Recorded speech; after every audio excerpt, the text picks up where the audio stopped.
Hello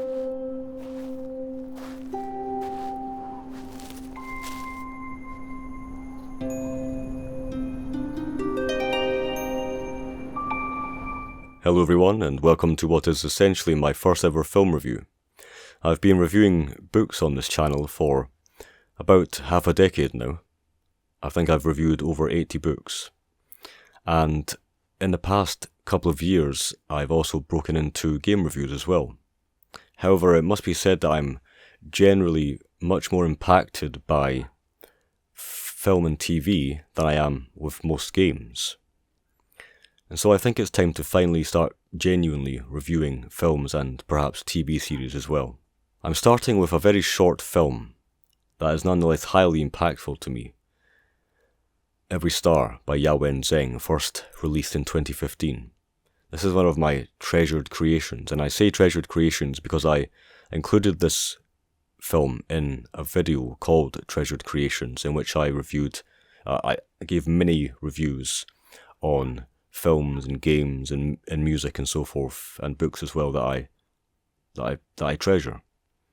I also included Every Star, I believe, in a vlog on the subject of the wound and wonder. Just briefly, my idea was to include this or show scenes of this film at a talk I gave in Denmark. I never ended up doing that. This is such a simple but charming film. I think it's charming because of its simplicity. Often the simplest things are those that stand in your mind long after you've engaged with them. In her official description, Yawen says, "In everyone's heart there lives a little boy and his star." She says that this was her first year animation project at USC School of Cinematic Arts. She says she finished this animation all by herself. It's a very charming description as well. She did have help with the music produced by Min Hee and the sound mixing by Abby Potts as well. So to begin then, this first scene in this mountainous landscape and the young boy, this magical child, wandering through the land at twilight, the reddish glow of the sun, the blue, the deep, serene blue of the sky, with all the stars out. It deeply touches me. I don't know how to describe it. You can just imagine the sense of serenity and tranquility and calm in that environment. It's such a simple art style. In fact, it's a homely or cutesy art style, certainly. And some of you will know that I do tend to lean towards darker aesthetics, so this might surprise some of you, but I'm just utterly captivated by the art style here. And when the boy leans down to look at this pool of crystalline water, this clear, untouched water, reflecting the stars, and he dips his cloak into the water to collect the stars. I've never watched a film that touches on so many things in my own life. I'm going to focus on just one material element. It might seem very unimportant, but it's the cloak itself, the cloak that the boy wears. To me, a symbol of the fantastic. And I think Yawen shares that. Just the idea that the boy wears a cloak. Of course, a cloak is a symbol. It's often used in fantasy worlds and so forth. I once wrote a story called The Cloak of Godfrey Shaw, about a professor developing a relationship with a young boy over a magical cloak. And brings me on to, I will just mention briefly, because it actually touches on a recurring theme, which is the relationship between older characters and younger characters in my own work. I touched on this in the in my review for The Road, and you can perhaps see why every star would take my interest. And certainly, I have donned cloaks myself for certain creative projects, like Tolkien Memorize, for example. And I feel part of a different world when I wear a cloak. And so I'm immediately touched by that as well. Just this child walking serenely through this landscape. I almost get the sense that the boy is not only protected by the cloak, but also it's almost as if the boy, in dipping the cloak into the water and collecting the stars that are reflected from the sky, he's saying, "This is who I am. I carry this on my back," as it were. And we get this scene, it's the sense of calm. I'm looking at it now, the sense of calm on this boy's face. This close-up scene, which is rendered in much more detail. It's a very simple but very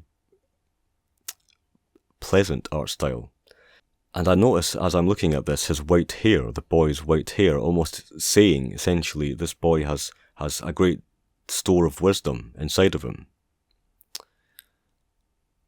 And just the whole scene itself is just so, it never fails to give me goosebumps, especially with the strings that come in, mixed together with the ambient sounds of the boy's footsteps and the rippling water. It's enchantment in a short film. And after the boy is collected his stars, of course we get the entrance of the White Hart, this stag figure. I think we understand what this means. The boy is in communion with the natural world. This hart, this deer, is his kin. The deer has an almost luminous or numinous quality to it, glowing white. And I remember watching this film for the very first time and just being enthralled by what I was viewing. Seeing this magical child and his cloak, his cloak of stars, and then when the deer came into the picture, I just thought, this is a film that it's almost made for me, and we will perhaps you'll be able to understand why later on. And so the boy gives his dear companion an envelope into which he places the star that he has collected from his cloak, or plucked from his cloak. I think plucked is the right word, in fact, given the emphasis on strings in the score. The envelope is such a significant element here. Something that can be closed and opened. And so I might as well begin talking about the true meaning of this short film. And that is the notion of being severed from the natural world, the surrounding more than human world. And we see this severance when the boy gives the deer the envelope and travels across the land to another world, a human-made world, utterly detached. The city, this built environment, this enclosed space. In recent times, I finished a long article for the Ecological Citizen Journal, a work that took me quite some time to finish. It's a major essay.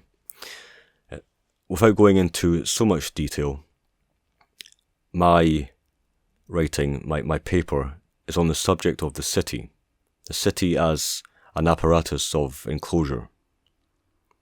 In many ways, structurally and perceptually, everything from the sheer material dominance of the city that closes, that literally hems us in, and closes us off from the world, down to the saturation of sounds and signals that distract us from any enriching encounter. So I essentially describe the city as an enclosure. It just aligns with so much with my own thinking. And indeed, if I'm going to suggest that this film aligns so much with my own thinking, then I must naturally bring in the term, the phrase, the figurative image of the other side, the name of this channel. We can say that the boy, the magical boy, and his dear companion come from the other side. The other side being, well, it has, for me, multiple usages and meanings, but primarily it means it's my name for and way of describing the more than human world that surrounds us. The other side is everything that is, it's meant to imply contrast, it's meant to imply something other than human dominion, than anthropocentrism, instrumentalism. But we see the effects of what it is to be unconnected, disconnected from the other side, when another child comes into the film, into the picture, into the frame. This young boy looking out of a window. And again, there are so many associations. I have an interest in thresholds and liminality, in anything that produces a sense of relational difference. Windows, doors, the frames of paintings, mountain calls, the liminal time of twilight, and so on and so forth. And so again, everything just seems to align with this film and my interests. The boy looking out of his window and seeing nothing but a drab, dark sky, no stars to be found whatsoever, and you can tell that he's filled with longing. Plastered across his room are images of the planets, of the stars. And he's looking out, hoping for a glimpse of something else, something other. And as the boy, filled with longing, languishes, looking out at the city, the star comes to him. Something breaks through the enclosure. This film contains so much. Despite its simplicity, it brings to mind so many things. I'm reminded, for example, of the song Imaginations from the Other Side by Blind Guardian. Some of the lyrics being, imaginations from the other side, far out of nowhere it got back to my mind. Out of the dark, back to the light, then I'll break down the walls around my heart. Imaginations from the other side. A song all about reconnecting with fantasy and the imagination. This story as well, it served primarily as an inspiration for my own city-based story called The Opening. Again, featuring a young child who essentially sets off a chain of events that leads to the opening of a city, structurally and perceptually, and it allows a hermit figure to go out and to experience the world again. There really is so much more that I could say about this film, this very, very short film. I think I will end on something that I don't quite know how to fully articulate, but it's the notion of enchantment being a gift. As Patrick Curry and others allude to, enchantment is something that cannot be willed. It's not something that can be controlled. It either comes as a gift or not at all. And it's just, I always think about that whenever I see this final ending scene of Every Star. Just this envelope bearing this message. The star is like a message in the envelope. Just coming out of nowhere, rupturing the enclosure. And the star makes the child aware of something else. There's certainly a lot more I could say here, especially on the subject of enchantment and also the idea of what it means to divide the city from nature, and perhaps we need a bit more nuance than that. But this is not an equal philosophical critique of the film. This film should be applauded for its simplicity most of all. It's simply about a child's reconnection with wonder in the natural world. So it doesn't need to be anything more than that, I don't think. I could even say that there could be more character development, dialogue, and so forth, but it's essentially perfect as it is. I will perhaps review Yawen's other short film that I very much enjoyed as well, The Song for Rain. But for now, I'll leave it there. Every Star by Yawen Zheng.